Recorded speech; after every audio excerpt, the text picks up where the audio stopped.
छोटोन, फालतू की बातें मत करो तुम। माँ, आपने पाल पोस कर बड़ा किया मुझे। झूठ बोलने की आदत नहीं है मुझ में। और अब झनक हैरान है कि क्या बोल रहे हैं सब। आखिर उसे कौन मारना चाहेगा इस तरह से भरे महफिल में, जब बाबलू पूरे विश्वास के साथ बोलता है कि ये साबित हो ही जाएगा तो बहुत है। और दादी को तो विश्वास ही नहीं हो रहा कि क्या बोल रहा है बाबलू एक पराई लड़की के लिए। और फिर अंजना बोलती है, माँ, झनक ने कहा था कि दिए की लो उसकी ओर आ रही थी, इसलिए उसे हटना पड़ा। इसी बीच अर्शी के पल्लों ने आग पकड़ ली। अब झनक खुद को नहीं बचाएगी तो और क्या करेगी? और वो लौ ऐसे ही नहीं झनक की तरफ आ गई बड़बोदी। और अब दादी ताज्जुब करती है कि ये सब आखिर बोलना क्या चाहते हैं, जहां झनक भी अब हैरान है ये सारी बातें सुनकर। उसकी जान खतरे में, पर किसने ऐसा चाहा? और अब छोटौन से पूछती है, छोटौन, अब ये कहानी किसकी है? जिसकी है ना माँ, उस पर आपको जरूर विश्वास होगा। और ये कहानी नहीं है माँ, सच है। और ये सच एक दिन जरूर सामने आएगा। अच्छा, तो उसका नाम बताओ। कहा ना माँ, वक्त आने पर सब कुछ पता चल जाएगा। तो ये बात तुम अपने तक ही रखो। और अब तो ये माँ का आदेश हो गया। पर अब बाबलू नहीं चाहता कि झनक के सामने और कोई तमाशा हो और उसे बोलता है वहाँ से जाने अपने रूम में। पर झनक सर झुका लेती है और तुम कुछ नया नहीं सुनोगी इसके बाद। पर क्या झनक मानेगी, जहाँ हॉस्पिटल में अब शुभो के पास अब एक तरकीब है। मुझसे? जी, झनक के बारे में। बोलिए। अगर आपको लगता है कि ये घिनौनी हरकत झनक ने ही की है तो मेरा मानना है कि हमें चुप नहीं बैठना चाहिए। हमें तुरंत से तुरंत पुलिस में कंप्लेंट करनी चाहिए और सारे सबूत गवाह इकट्ठे करके उस झनक को सजा दिलवानी चाहिए। और अब आंसू पोंछती है सृष्टि, क्योंकि अब उसकी मन की होगी। और अब सब इंतजार कर रहे हैं कि क्या सोचा है शुभो ने, ताकि सोसाइटी में ये एग्जाम्पल सेट हो कि ऐसी हरकत करने के बाद सख्त से सख्त सजा मिलेगी। हाँ, और ऐसी सजा जिससे उस लड़की की रूह कांप जाए। आंटी प्लीज, आप आज बोलिए और आप जो कहेंगी ना वैसा ही होगा आज। हाँ आंटी, बोलिए आप। उस लड़की को हम छोड़ेंगे नहीं। उस लड़की की इतनी हिम्मत कि उसने हमारे घर की बहू को जलाकर मारने की कोशिश की। पर अब विनायक को ये सब बिल्कुल पसंद नहीं। देखिए, आप लोग झनक के बारे में जो भी सोच रहे हैं वो गलत है।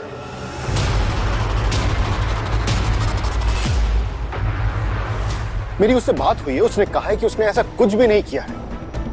और इतना मैं यकीन के साथ आप सबसे कह सकता हूं कि उसकी परवरिश बहुत अच्छे से हुई है। देखिए, मैं आपकी बहुत रिस्पेक्ट करता हूं। आप एक अच्छे इंसान हैं, एक बड़े साइंटिस्ट भी हैं, मैं भी वकील हूं। तो इस सिचुएशन में मेरे तजुर्बे को आप अपनी सोच से आगे रखिए प्लीज। और अब पहली बार सृष्टि को मिलता है बल झनक को बर्बाद करने का।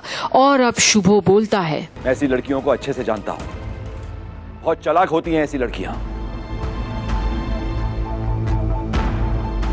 और ये लड़की स्पेशली, ये गहरे पानी की मछली है। एक दिन हम सबको डुबो देगी और आप देख रहे हैं वही हो रहा है। पर घर पर अभी तक बैठक खत्म नहीं हुई। अर्शी की तबीयत कैसी है ये जानने के लिए। अरे बहुत जल गई है वो, सर्जरी करनी पड़ेगी उसकी। और ये खबर तो एक आंधी की तरह है झनक के लिए और सभी घबरा जाते हैं। दुल्हन घर आते आते हॉस्पिटल पहुंच जो गई। सृष्टि ने कहा कि वो इस लड़की को छोड़ेगी नहीं, पुलिस कंप्लेन करेगी तुम्हारे खिलाफ। और अब तो जैसे झनक के लिए प्रलय आ गया हो ये सुनकर। तब तो जवाब दोगी ना पुलिस को जब वो यहाँ आएगी जांच पड़ताल करने के लिए। हाँ,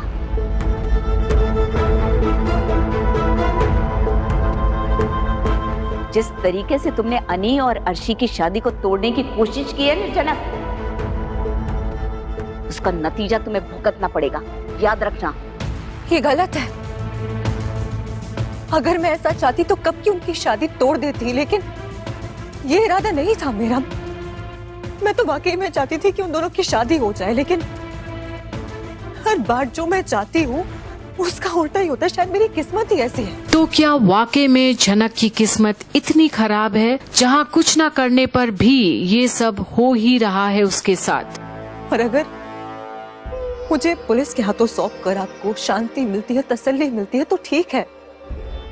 वैसे भी शादी के बाद यहाँ से जाने वाली थी मैं, तो कर दीजिए पुलिस कंप्लेन। सौंप दीजिए मुझे पुलिस के हाथों, और अगर मेरा ये जुर्म साबित हो जाता है तो जो सजा मुझे मिलेगी वो सजा मुझे मंजूर है। और अब झनक की ये बात सुनकर दादी भी उसे देखती है कि ये लड़की आखिर किस मिट्टी की बनी है, पर छोटौन आता है अब बचाव में। पागलों की तरह बात मत करो झनक। मैंने कहा ना तुमसे कि तुम्हारे खिलाफ कुछ साबित नहीं होगा। जिस चीज की समझ ना होना छोटन, उसके बारे में बोलना बंद करो।